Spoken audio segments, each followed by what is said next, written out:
It's 4 o'clock in Radio Cairo. This is World of Info. My name is Dr. Amr Mabrouk. Dua Muhammad is at the controls. Please stay with us.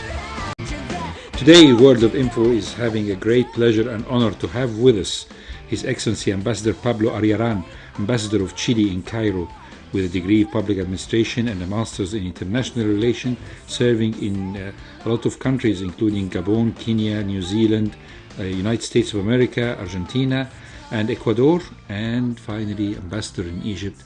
And really, it's a great pleasure and honor that you find the time to come to us, sir. Thank you very much. Thank you very much. Thank you, Dr. Mabrouk, for this kind invitation. It is an honor for me to be here, an honor to have been appointed ambassador to Egypt, and I'm looking forward to having this conversation. Well, it's always nice to talk about a country that we have. Yes, we have a lot of common grounds with, a country that we have very friendly relationship with, and a country that has occupied for some times the news in the 60s and 70s, maybe badly, but afterwards we can find that this country has also people who have emigrated to it, but we're carrying some surprises in our interview. But let's start from the beginning. The fact that Chile is a very narrow strip of land that is occupying the western part of the Latin America, very far away from us to reach by plane. I believe you take maybe 12 or 13 hours or maybe more to come from your capital to our capital, and yet it's a country which is different than any other Latin American country. The country that had Spanish people tried to invade it. Of course, Spain was almost controlling the whole of Latin America and the Middle America, but Chile, they only reached the middle of the country because the Mapuches were there and the Mapuches were there, and they were able to defend their country. So it's a very special country, a country that had a spirit of resistance to invasion, were able to prevent this extinction. How was it possible for these people to survive the Spanish invasion? Well, we have to consider that this is a community in the context of the European conquest of the continent that was used to war in a way to defend their land against invasions from the Incas, which were a powerful empire before the arrival of the Europeans to the South American continent. And they were at war against amongst each other also. You know, this Mapuche community or people are famous for their love for the love of their own land, and they're strong warriors, right? They were very effective warriors against the Incas and the Spaniards later, and they were very quick at adapting. For example, the use of horses. In the Americas, there were no horses. This animal was introduced by the Spaniards to the continent, and at the beginning the Mapuches thought these were like supernatural creatures. You know, they didn't know. They thought that they were man and horse. They were like one creature. In a way, that was how their imagination thought, and they were able to defend their ground with different degrees of success for a long time, almost intermittently for up to 300 years. They started fighting against the Spanish dominion, and then when Chile became a republic, they ended up signing a peace treaty with the Republic of Chile. You know? So we find that the country has two special things. First of all, the Spaniards at that time considered it to be one of the poorest dominions, and it was a military invasion, real proper military invasion, and it stayed for almost 300 years, from 1536 till 1830, when the Republic was able to be formed. So we had a lot of waves of immigrants, and this is perhaps the surprise that you're going to bring to our listeners, is that it depends on the old world. The old world immigrants came from all over the world. And yes, it was common to go to Brazil. It was common to go to Argentina. The countries on the eastern side of the Latin America were always a place of personal exile or personal immigration, whatever. Everybody had his own reason. But the fact to go to the westernmost state and the westernmost republic and to have waves of immigration, this puts us a bit astonished, because at that time Chile was not that rich, except in the 19th century when all the resources were being excavated. Yeah, that's right. Tell us about that. What made the people come from very far away to Chile? I think you mentioned something very interesting, which is the fact that among the Spanish colonies in the South American continent, even considering also Mexico, that is big part of North America, Central America, and South America, Chile was probably the poorest of them all in terms of the ability to generate income to the crown in Spain, and silver, gold and silver was what most of these other colonies were able to generate. And you have copper and lithium. Yeah, but that wasn't it's not that important. It wasn't relevant, It was a little bit of silver in the north, but this didn't generate an economic activity that was relevant, and therefore there was never a large amount of capital, let's say, to accumulate within these colonies, in this case Chile, to have beautiful churches and buildings like you would have found in the other capitals. So this is one fact. For example, in Chile, there was never a demand for slaves as it was in other countries, where you had, for example, sugarcane plantations or tobacco plantations, which required large numbers of laborers and then slaves. So that's another difference, with compared to even Argentina, Brazil, of course, Peru, Bolivia. The other difference, I think, it is very important in the Chilean development, historical development, is the fact that the country is something like an island in geographical terms, because of these huge mountains that we have. Almost separated from the rest of the Latin American countries. That's right. A very large desert, very, very, very really long and very difficult to cross. That's a natural barrier. And the mountains. And of course, to the west, the ocean. Yes. Pacific Ocean, yes. That's right. And to the south... which is not Pacific by any means. That's also true. So you had this country where there isn't much richness, there is economic development, if you want. And it's a poor colony. And also it's difficult to get to, Yes, that's why I'm astonished. What made the people come? I mean... what happened? I mean, I guess from the point of view of the colonizers, the leaders, the Spanish leaders that wanted to set up their own, enterprise, colonial enterprise in a way. Those were very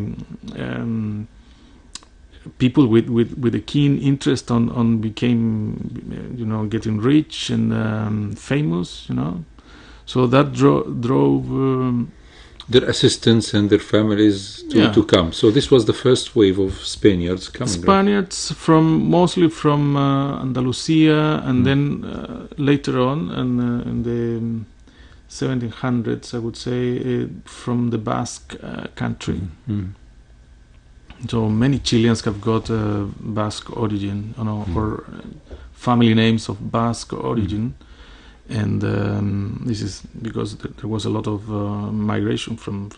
But then, during the 19th century, we started to receive migration from Germany, England a little bit, and France, also from Italy, but not as important as it was the case with Spain and Germany. Especially German migrants were very important in the south of Chile.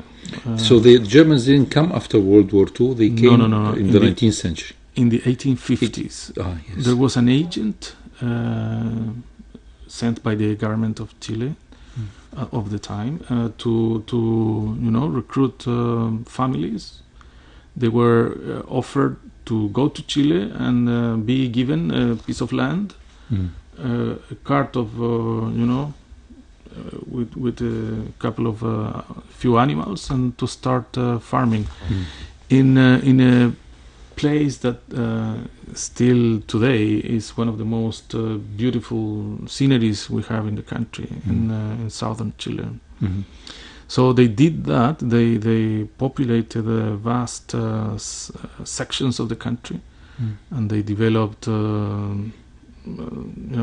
several regions and started a number of economic farming,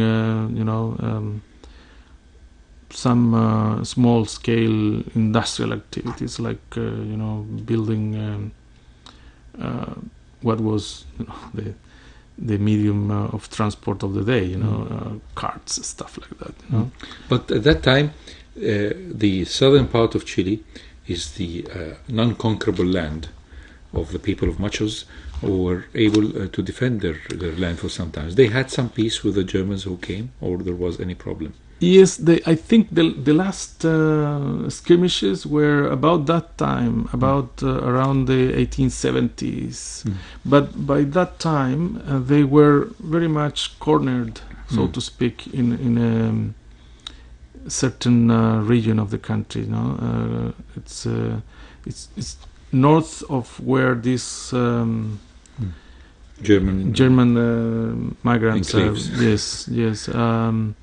So they assimilated, and it was all mixed in the end, in a way, because the areas where the Mapuche communities were living freely, on their own, were each time more reduced in a way. So then comes the early 20th century, where we can find the start of progress. The country is bringing up its resources, able to use its resources, and you had a revolution, as we were discussing off air, in the public service sector, where healthcare has seen gigantic steps by the terms of at that time, where people are having better health service than other neighboring countries and better public service. So this is important to share this part. Yes, in the 20th century we kept on receiving migration from the former Ottoman Empire. When it dissolved, we received large numbers of people that came from the Middle East, especially from Palestine and Syria, and a little bit of Lebanon. And they all arrived to Chile with a Turkish passport. That's why people refer to them in a friendly way as Turcos, Turks. So they assimilated very well into our society, and they are very active members of different domains. They are in commerce, politics, academia. They are everywhere. They say that the biggest population of Palestinians in diaspora outside the Middle East is in Chile. Right? It's probably true, because almost 400,000. Yeah, it's close. According to estimates that I have heard of, they number around 400,000, and this is very unique for a country of 18 million people. It's a small population compared to many countries. Compared to Egypt, anyway. So, yes, that's true. We have a large Palestinian population. But going back to the development we started to have in the beginning of the 20th century. What happened in Chile was by mining industry, in the business of nitrates. By the way, did you know that in 1922 we had a general consulate in Cairo? Really? Yeah. Well, that's what I wanted to bring this subject because... You know why? Why? Because we sold nitrates yes. to Egypt. Oh, yes, that's, of course, manure for the... Yes. Nitrates, it's a natural of course. Fertilizer. So this was very relevant for us as an industry up until the 1930s, 40s. So one of the very first consulate to be opened, because 1922 marks the history of independent Egypt, and to have a consulate. So we established diplomatic relations in 1949. So we are commemorating this year 90 years. Yes, 1949. So this is almost 70 years. Yes, that's 70 years. Yes. Yeah. Yes. Anyway, but what I wanted to say about the early 20th century in Chile is that the country started to have lots of strikes, turmoil, social problems because of this new phenomenon that came along with having large numbers of workers working on mining and new industries. This created a number of challenges and problems. And the response from the Chilean governments of the time was to generate policies and that tried to address those problems. For example, we established one of the earliest social security systems in South America also, no? And a number of developments took place. Among them, it was, the public health policies, because at the time, one epidemic, as you may, of course, very well as a doctor. For example, in the 1920s, there was a huge influenza epidemic. Yes, it killed millions of people. Millions of people. It also affected Chile, and tuberculosis also was a serious problem.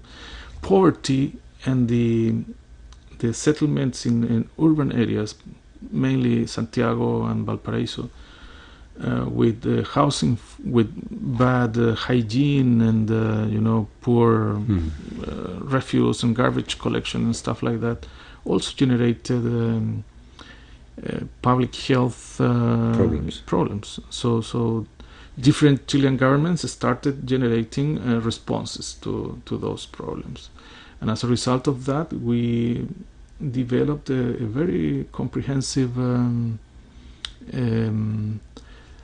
system of public hospitals and public health in general. And also we addressed, this was later in the 50s and 60s, mortality, for example, of children, infant mortality.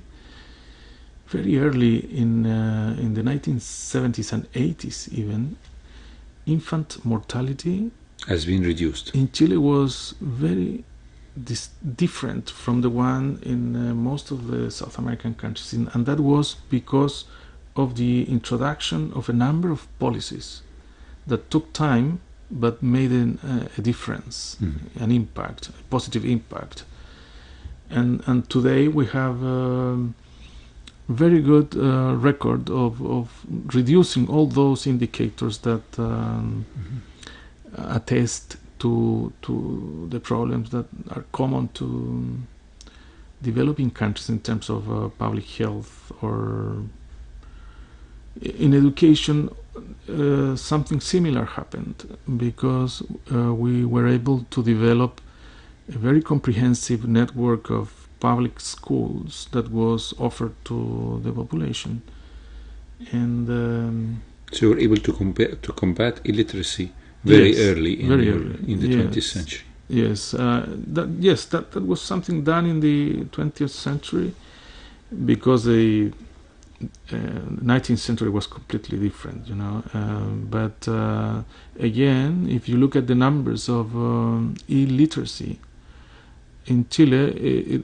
it looks very much like that of a developed country, like something like 93-94%, and of literacy, and most of the indexes for mortality and major diseases and stuff like that are very, very good in general terms.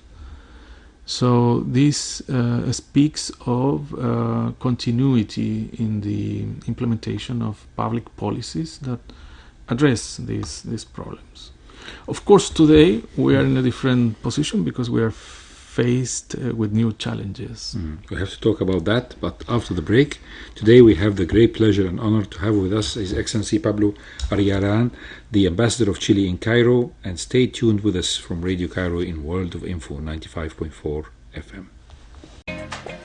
So we're back here with His Excellency Ambassador Pablo Arriaran, the Ambassador of Chile in Cairo, and we unfortunately have to talk about an important period of the history of Chile that has taken up pages and taken up the TV broadcasts and the newspapers for a long period of time, which is a very controversial period of the late 60s, early 70s, up till the 1988 and 1990, which is the leftist government of Allende and his assassination, or the coup d'etat that happened, and then General Pinochet with the dictatorship.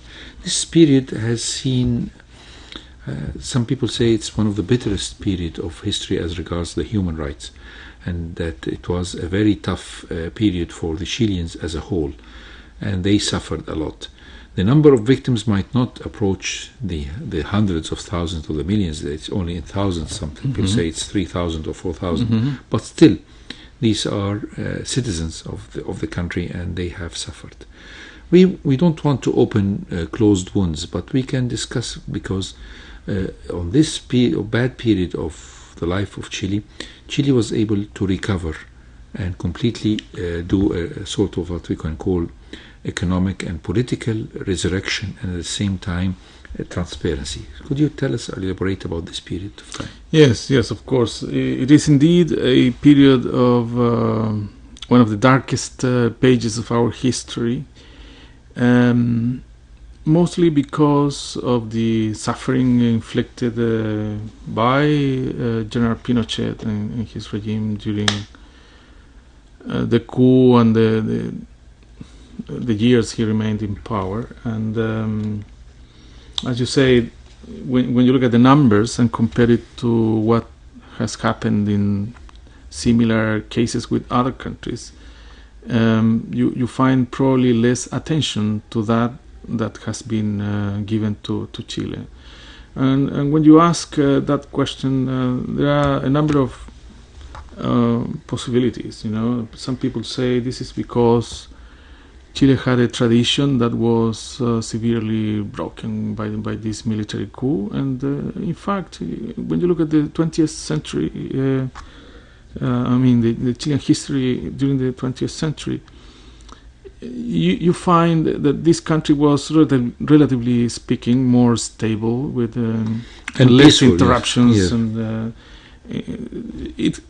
this country had a tradition of democracy, and it was very developed on that side, on the the performance of its democratic institutions was way better than expected for a South American country of the time. So when this military coup came, there was this tradition that was broken, and hence the attention given by Western democracies mostly to trying to first to help those that were political refugees that were leaving the country, and also as important as that to understand what happened, in this country. So there was a lot of attention given to my country during that time. But now, the Lindi period was a period of turmoil. I mean, he reached through democracy, but he has broken some golden rules by nationalization, and suddenly the country, as what Pinochet claimed, that he has interfered because the country was almost going to bankruptcy, and it's becoming chaotic as regards the economy. Yeah. Was this really happening during the Lindi period, or it was just during the Pinochet Allende defense? This is probably you wouldn't find. Two Chileans that would subscribe to the same interpretation. This is open to interpretation. So the way I see it is that Allende was elected democratically to become the first socialist president elected. Marxist. Yes, he was completely Marxist. Yes. Elected by a vote, a democratic vote, and confirmed by Congress. But what we have to bear in mind is that he did not carry a large majority.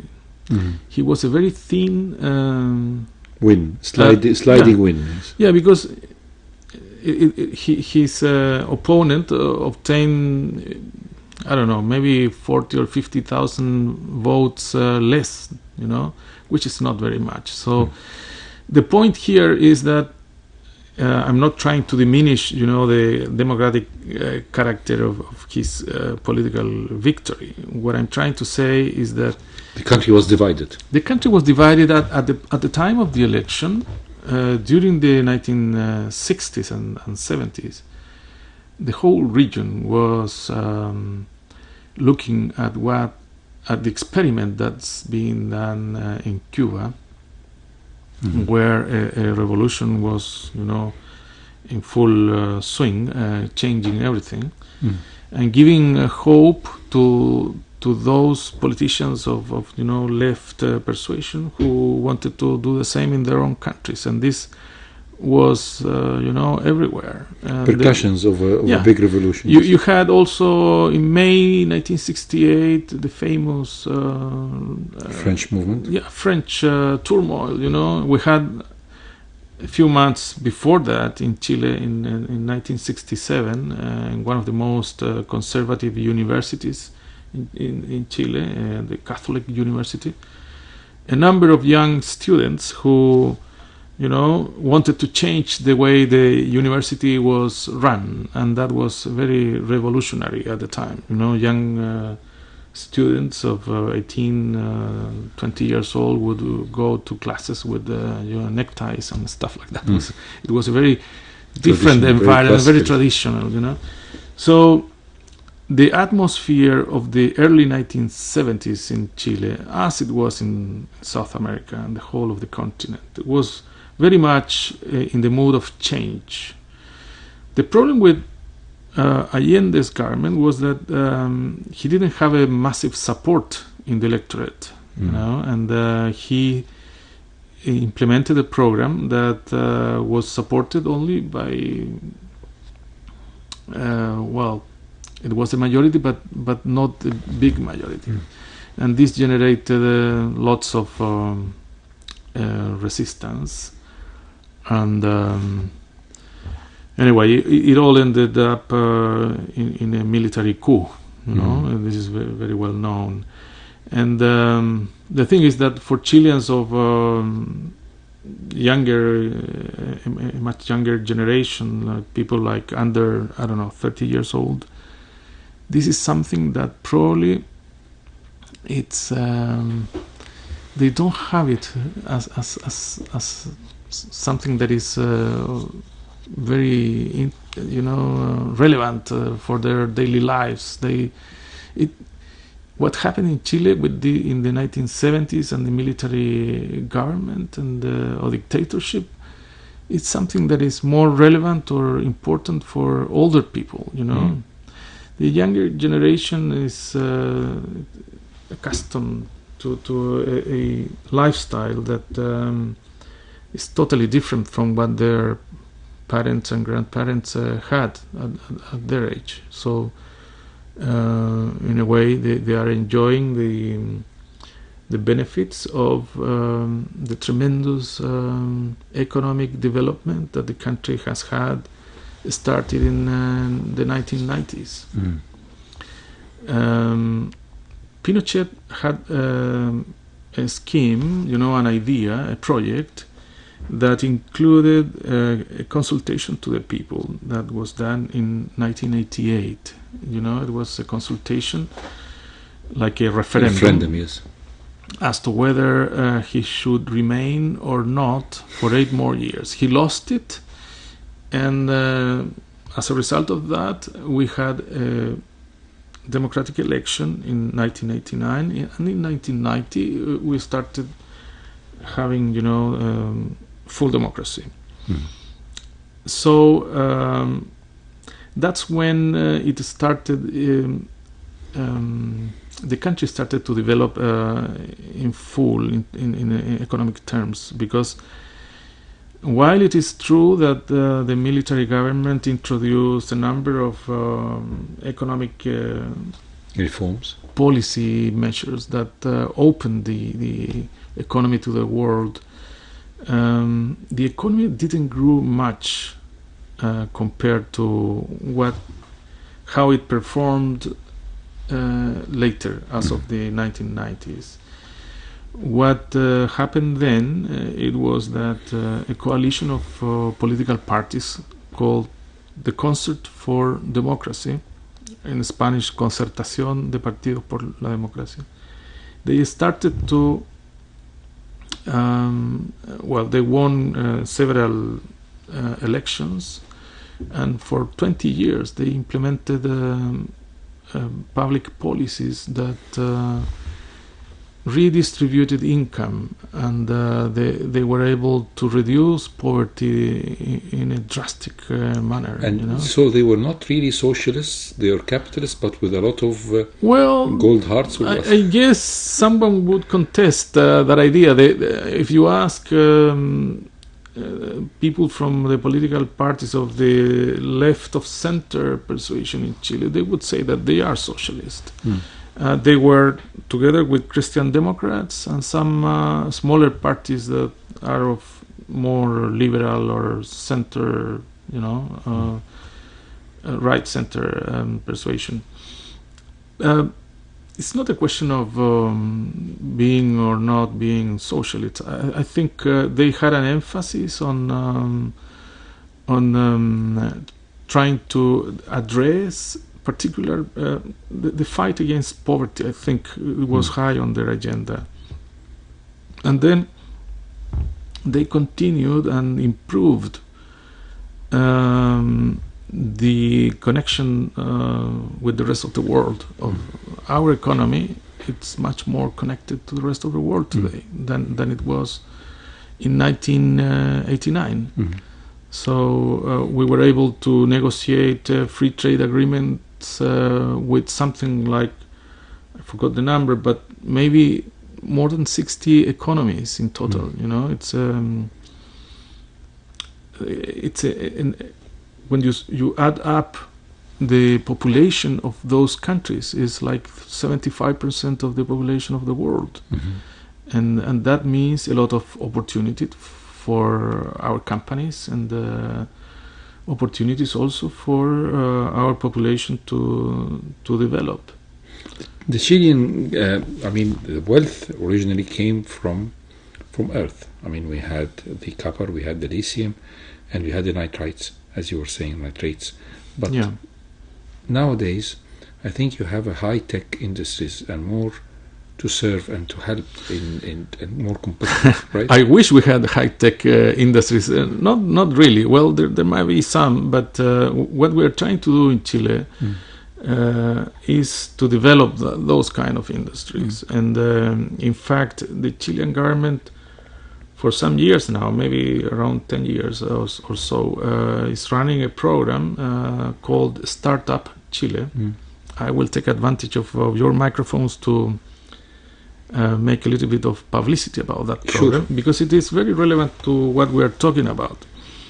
This is a program whereby the Chilean government provides people from any country that has come up with an idea to develop a business that it's innovative, okay, and that the only requisite is that you have to formulate or to make a proposal for a business idea and to develop it in Chile. No, it doesn't matter whether you are Chilean or Egyptian or Chinese or whatever. The nationality doesn't matter.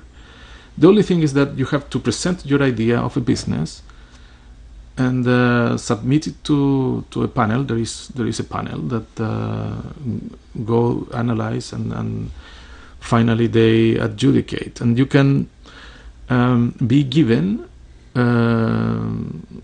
for free, an amount of money that could be up to, I think, 60 or 70,000 US dollars. That could work as a startup. The program is called Startup Chile. To start your business.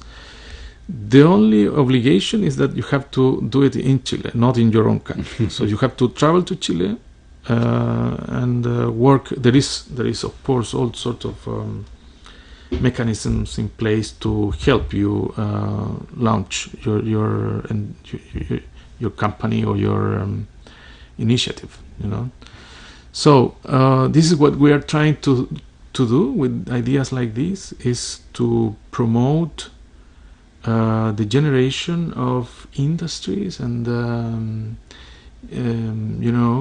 initiatives that could go further than exploiting the primary sector, because as you said, we are number one in the world to a country that produces copper and lithium. I'm not sure number one, but one of the three first countries, and a number of other minerals. We're a mining country, but we're also big on fishing industry. We produce lots of fish meal and a number of other fish products, and we have developed in Chile with help from Japan. In the 1980s, we developed the salmon farming industry, and today this is an industry that exports more than $5,000 million a year, which is a lot of money, of course. And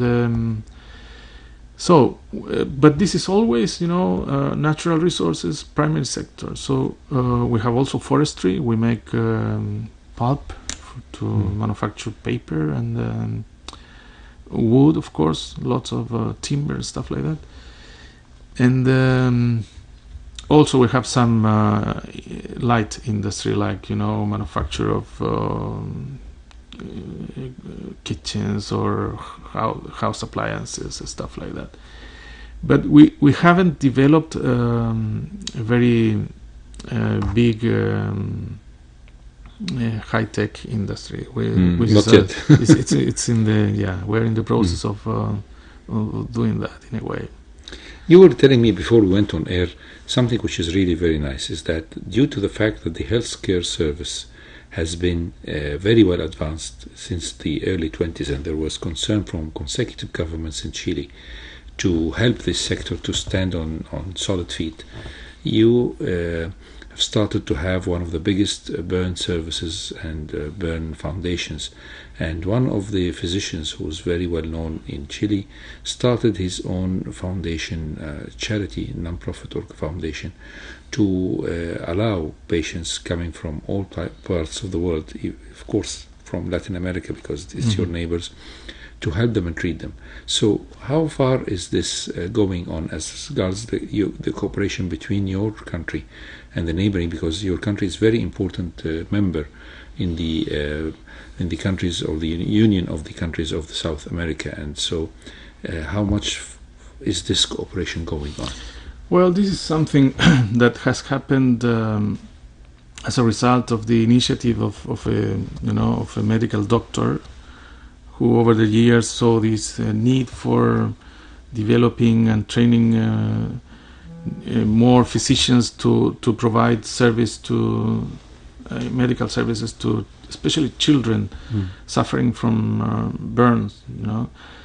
And he was very successful at that, and they developed, a good standard, and they opened this to other countries, and it has been very, very successful at that. And it hasn't been, a policy by government, but aided or helped from government. And there is, if you want, there is like an ecosystem that helps or promotes that type of association when you have an interest from the private sector that wants to cater for some particular need. There might always be opportunities to develop special responses to those needs. Of course. We have talked about education, and you yourself had an excellent education in the public administration service, which is one of the pillars of the progress of Chile as a government and as a state. So how far is the education is going? We touched the idea of the Catholic University, I mean. So what's the other types of education that are given? I mean, the compulsory education is for the until the finishing of high school, or primary school, or what? And no, it's 12 years. It's compulsory. 12 years. In what we have seen in Chile, starting in the 1960s, it's something very interesting. Is that we have been the curve it's growing. The number, when you look at the average of years of schooling for each person in the country, that has improved tremendously, almost doubling in 20 or 30 years. So that's been very good. I mentioned before that the literacy rate is very high. And what happens in education in Chile is very unique, because as a result of the economic policies that were implemented in the 1980s and 90s in Chile, what we have in the education sector is that there is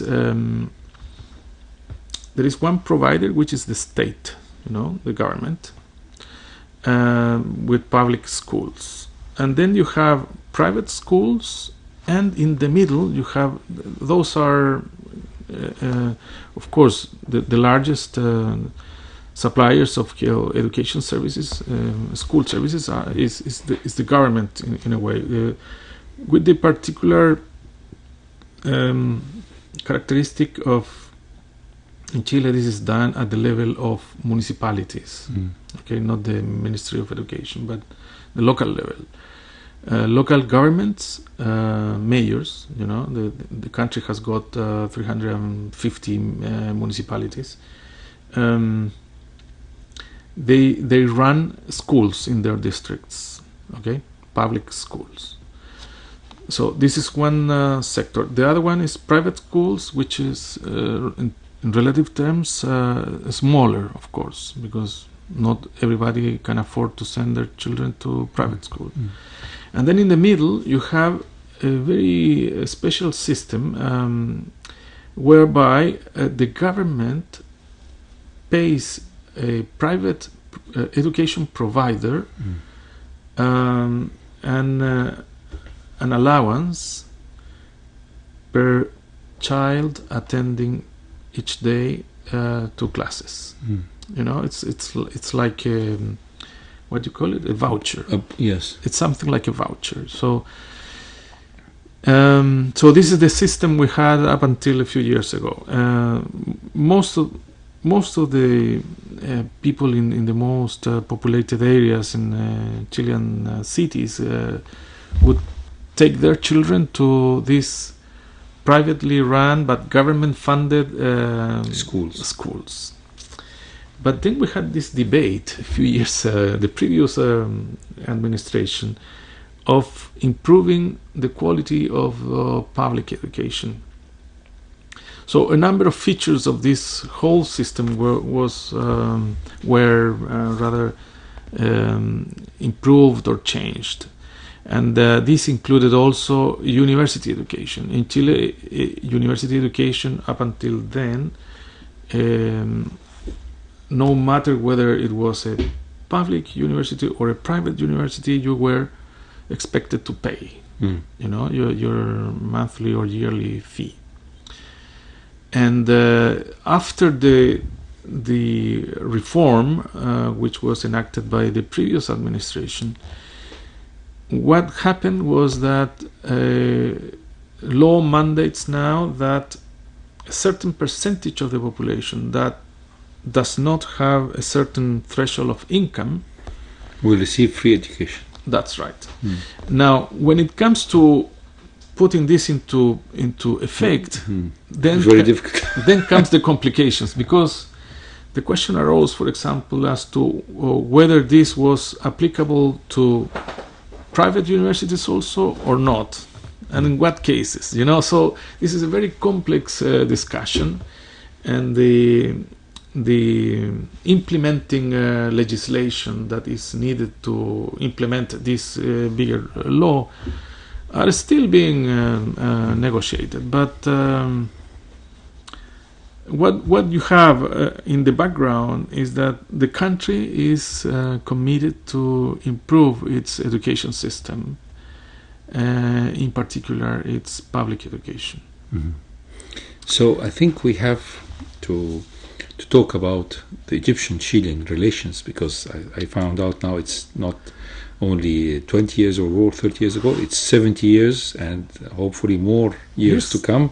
So after the break, with His Excellency Ambassador Pablo Arriaran, the Ambassador of Chile in Cairo, more about Egyptian-Chilean relations. So this is World of Info with His Excellency Ambassador Pablo Arriaran, Ambassador of Chile in Cairo, and we're talking about Egyptian-Chilean relations, and we found out a big surprise, right? That our own estimation was wrong. Yes. We signed this agreement in 1929, so it's this year is 90 years. 90 years of relations, not just 70 years. That's very interesting. And the Egyptian-Chilean relations has seen a lot, simply because its start was an economic cooperation as regards the nitrites or the fertilizers that were common. A big export for Chile at the time. Yes. So and then what? Well, what I can tell you is that in spite of this early promising start for our bilateral relationship, there hasn't been really a big development, especially in terms of trade. We are, of course, as anyone that looks at the map know, we are very far apart, very far away. It takes to get to Cairo from Santiago, it takes something like 18 or 20 hours of flying time, it's and not easy. about 12 hours of waiting time, right? Yes. So what we are doing with Egypt today is I will give you a few numbers. Total trade between Chile and Egypt last year was around $24 million, which is not much for a country of 100 million. And on the other hand, for a country that exports to the world around 70 to 80,000 $1 million. So there is a lot of potential, and we are not taking advantage of it. So we are trying to promote that the business communities in both countries get to know each other better. No? I think the value of your fish industry, which you have learned from the Japanese experiment, I think our president here has been very much involved in this farms of fish farming. So I think this is a sort of a big cooperation between both our countries. I think there are a number of areas where we could work together. Also, I just wanted to mention that we are having trade officials from both countries that where they are working on the study on the impact of having a trade agreement between both countries. And this is our number one priority. Number two is try to promote cultural exchanges and visits, because again, what I see is that this part of the world, North Africa and the Middle East, is not very well known in Chile. In spite of having a large community of Chileans whose ancestors came from the Middle East, we almost have no trade. We have only $400 million of trade with all these countries, and the potential is, as I said before, it's very much important. It's huge. So that's our challenge, to promote these opportunities and to make our business leaders aware of this potential. Definitely, I think there is the whole world is like a small village, as they always say, as regards communication. 18 hours flight is not that big. It's doable. Yes, you are doing it. Yes, so many times per year. But sir, it's been a really great pleasure to have with us today His Excellency Ambassador Pablo Arriaran, the Ambassador of Chile in Cairo. Please do promise us to come again, and hopefully next time will tell us more about Egyptian-Chilean relations with more good news to carry to both parties involved. I hope I will be able to do that, and thank you very much, Dr. Mabrouk, for this kind invitation. It's been a wonderful experience to get to your audience through your radio. So thank you very much. It's a great pleasure and great honor. This was World of Info from Radio Cairo. My name is Dr. Amr Mabrouk. Dua Muhammad was as the control, and we promise to see you next Thursday and have a happy Eid and happy vacation. Same time, same station, FM 95.4 Radio Cairo.